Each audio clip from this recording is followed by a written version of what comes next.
Muchas gracias a los organizadores del Congreso por abrir este espacio de diálogo para todos, y más en una ciudad como esta, Cusco, que es tan bonita, aunque yo ya tuve un encuentro cercano con el sol de Cusco, que creo que se refleja en mi rostro y ha dejado un poco de huellas, pero bueno, muy placentero.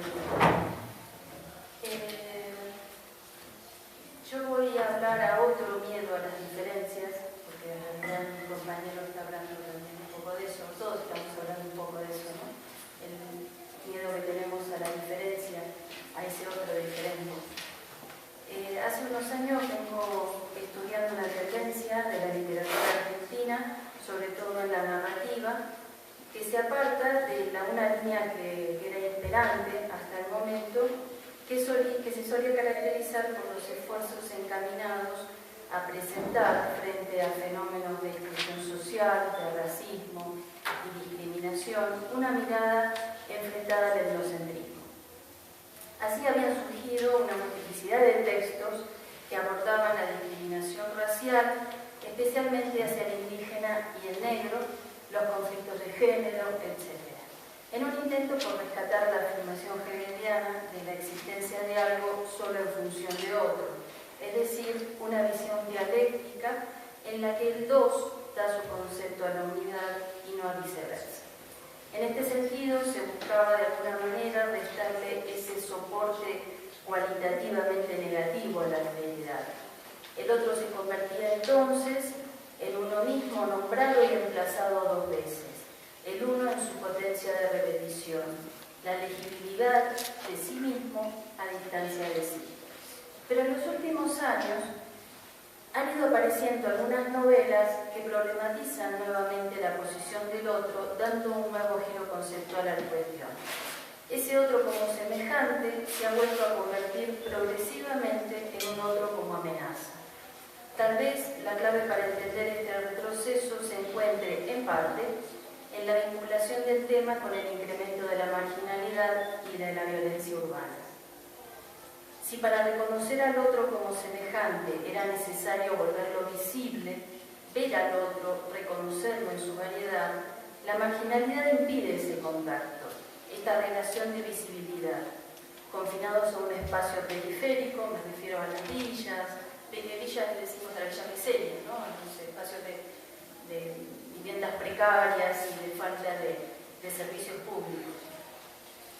Confinados a un espacio periférico y a una política que intenta volvernos invisibles, los marginales de estas novelas han usurpado el espacio urbano, se han salido del margen y paulatinamente se han ido adueñando de la ciudad. Ahora es el marginal el que impone los límites por donde se puede circular, el que dispone de ese espacio urbano y confina, paradójicamente, al poder hegemónico a pequeños guetos, edificios con vigilancia privada, barrios lujosos, lo que nosotros llamamos calles, que son casas como de fin de semana, etc. Sin duda alguna se está imponiendo una nueva percepción del espacio novelesco. La urbe, otro escenario de represión y muerte debido a dictaduras militares y luchas civiles, se ha convertido, ahora como cómplice del marginal, en agente de la violencia. Sus calles son un mapa de recorridos de la criminalidad y la fractura social. Es una ciudad criminal que no admite figuras inocentes, donde la antinomia delincuente-víctima se ha vuelto conflictiva, pues el primero muestra múltiples formas que no se circunscriben al ámbito marginal, y la segunda ha adoptado rasgos siniestros.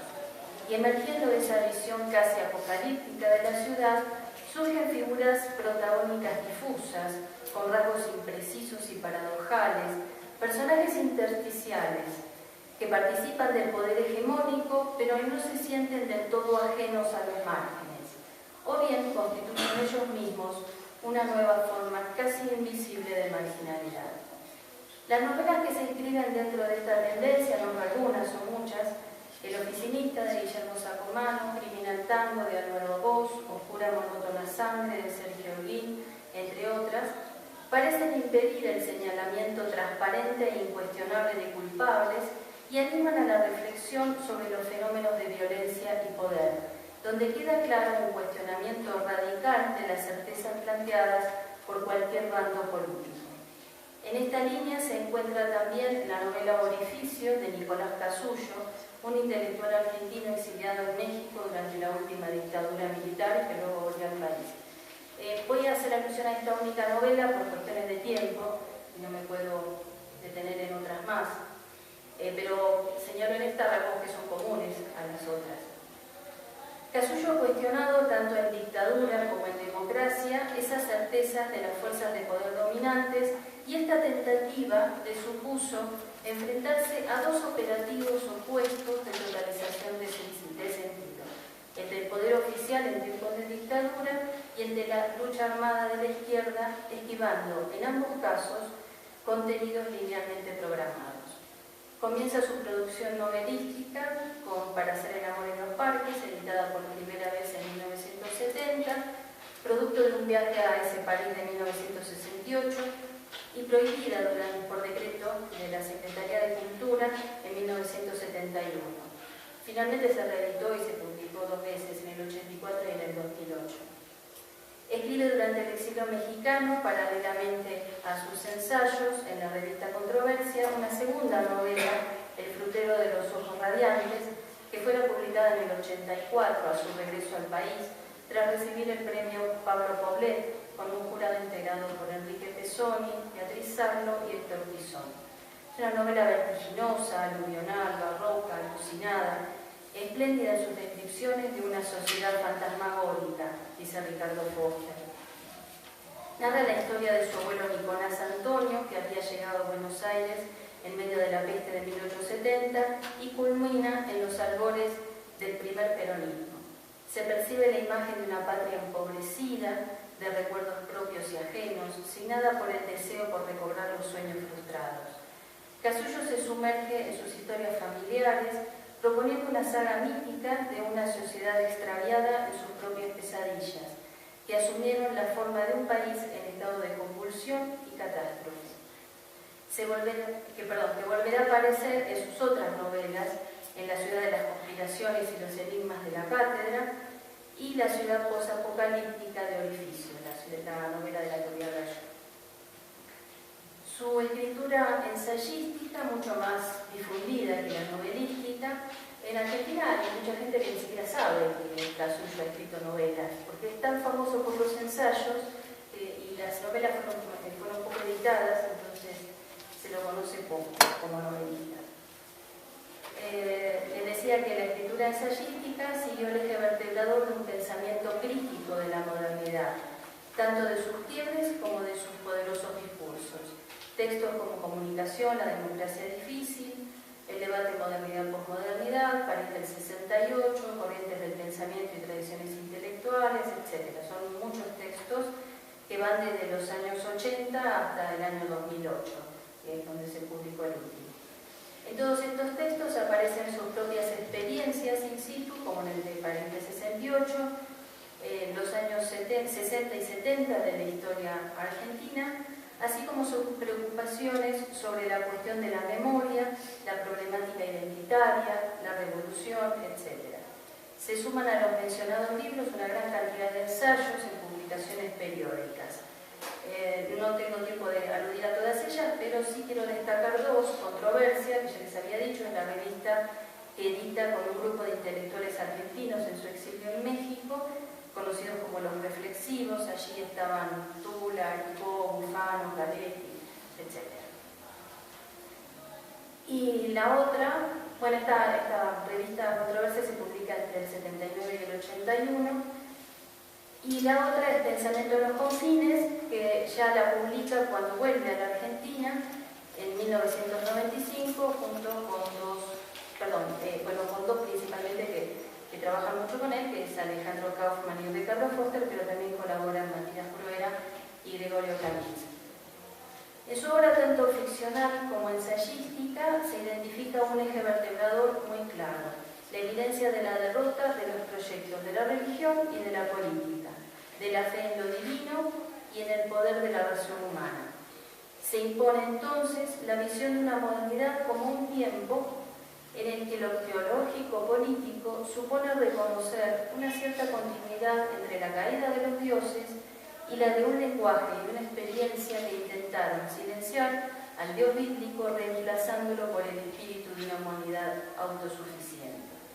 La última novela que escribe Casullo, como dije, es Orificio, publicada póstumamente en el 2011, en un Buenos Aires del futuro. La novela anticipa y explora el imaginario apocalíptico de una crisis social, recuerda al mismo tiempo las aspiraciones de Roberto Arlt y las utopías sin esperanza de Walter Benjamin, resume Ricardo Piglia en la contratapa de la primera edición que se hizo de la novela. Un par de años después de su publicación, en el 2013, su compañero de Confines, Ricardo Foster, comenta, cito: recuerdo las conversaciones interminables que teníamos con Casullo en medio de una Buenos Aires fantasmal, una ciudad aturdida por la inédita vivencia de la hiperinflación y extraviada de sus mejores historias. Conversaciones que nos conducían hacia la necesidad imprescindible de indagar por una modernidad estallada y sin dejarnos ganar por la doble tenaza del pragmatismo y el esteticismo poshistórico y pospolítico. Esta, sin duda, es la antesala de la Buenos Aires de la novela Orificio, convertida en escenario de luchas salvajes entre bandos violentos que se disputan en los barrios del centro de la ciudad, especialmente la zona del Congreso. Casullo descreía entre los discursos progresistas del capitalismo y de la razón científica, que conducirían supuestamente al hombre a un estado de bienestar.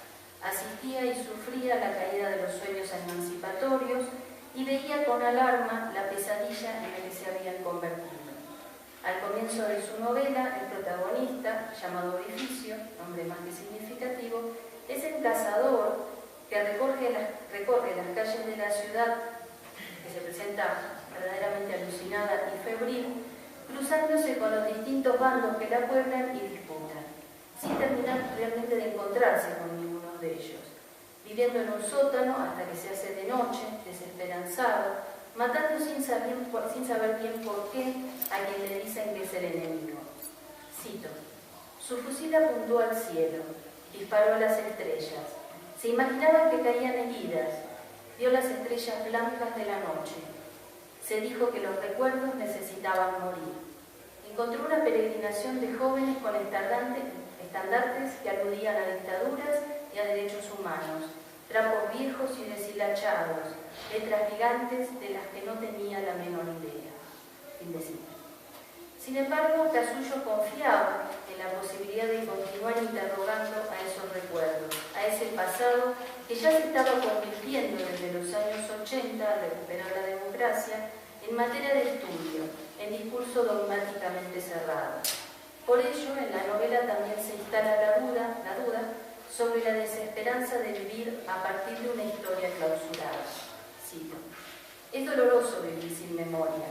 Los recuerdos humanizan la conciencia, Orificio. Es aberrante pensar que nosotros empezamos cuando la historia había terminado. Hubo seres que escribieron cosas maravillosas sobre la vida, sobre el mundo. ¿Crees que nos sirven esas cosas? Fin de cita. La propuesta de Casullo consiste entonces en indagar sobre lo que ha sido olvidado, lo que permanece inactual en el presente. Una forma que le permite esquivar la totalización del sentido mencionada anteriormente e intentar responder, tal vez, la pregunta que planteara en su ensayo Peronismo, Militancia y Crítica. La pregunta es: ¿qué hay detrás que sigue latiendo? En uno de sus últimos ensayos, titulado Las Cuestiones, del 2007, justamente pone sobre el tapete lo religioso, como una de esas cuestiones que hay que repensar y que podemos relacionar con esa pregunta y con el perturbador panorama que dibuja el Orificio. Cito: la pobreza y la miserabilidad de nuestra época secular no puede arrogarse nada que esté por encima de esa respuesta primera. Se refiere a la respuesta religiosa, ¿no?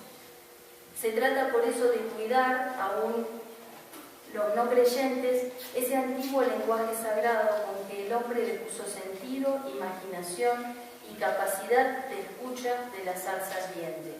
cuidarlo más allá de que ese cuidado nos lleve a posturas que a lo mejor el pensamiento laico, científico, racionalista o progresista cuestiona. Fin de cita.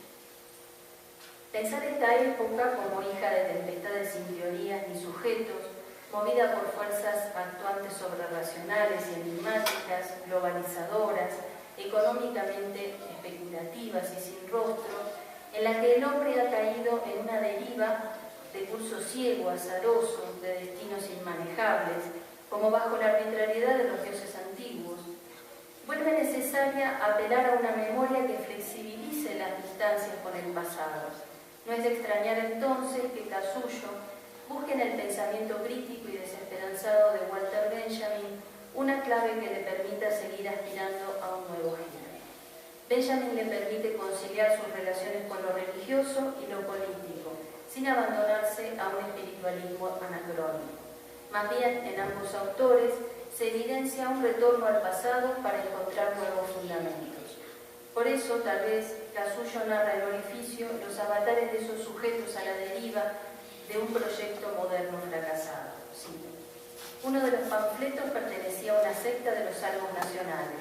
Acampaban por el puerto y llamaban a recuperar la grandeza permitida. Encontró otro, de los guerrilleros de la travesía, que prometían vivir lo ya vivido. Aunque solo en caballito, conseguían repartir la basura impresa, en la zona de los aviones derrumbados, donde los sábados por la tarde adoraban el rugir de los motores. Fin de cita. Para pensar la derrota, que había sido el lema de esa revista Controversia que editó en México, la derrota tanto de la izquierda revolucionaria, en el caso de Controversia, como del proyecto racionalizador moderno, para encontrar nuevos fundamentos que permitan al hombre superarla, es necesario eludir el pensamiento totalizador que ha asignado la realidad política argentina, que ha regido la discusión, que algunas veces ha terminado en enfrentamiento armado, entre las diferentes posturas. Anclados en enfoques dogmáticos, como los que ficcionaliza también en su novela, por una parte por un personaje, Lucas Zampino, que sostiene: en esta ciudad orificio debemos recuperar las virtudes de la razón. Hace muchos años, antes de los gabinetes del terror, vivíamos en democracia, dentro de una legalidad que satisfacía a los hombres. Sí, fin de cita. Y por otra parte, pone otros posicionamientos, como lo que llama hordas salvajes, que invaden violentamente la ciudad desde Barracas. Barracas es uno de los barrios del sur de Buenos Aires, a las que Lucas dice que hay que enseñarles ideales para vivir, ya que están presos de la más absoluta superstición, por lo que no buscan, y esto es interesante, por lo que no buscan ni dinero ni comida, sino apoderarse de los 32 libros.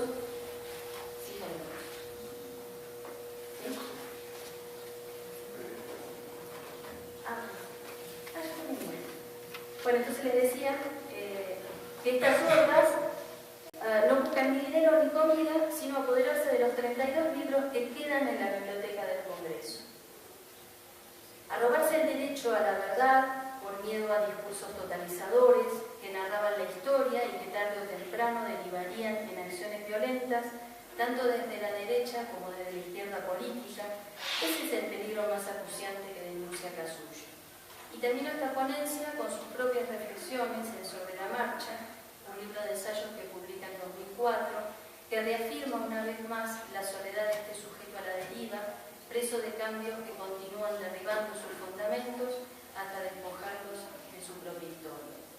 Cito brevemente: periodos los 80 y los 90 de cuantiosos trastocamientos técnicos, productivos y sociales, de sombríos e inescrupulosos poderes políticos, de un sismo técnico y civilizatorio de primera magnitud que logra cambiar las manos que tocan las cosas, los ojos que ven las secuencias, los oídos que oyen las lenguas, las cabezas que argumentan la vida.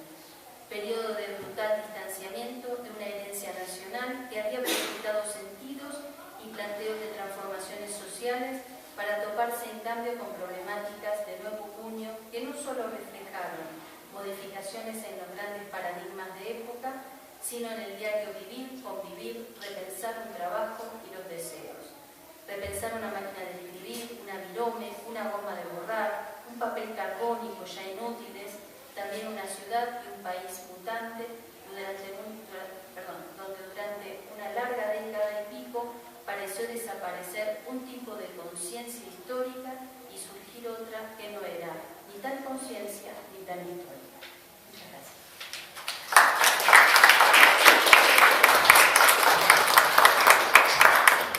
Muchas gracias.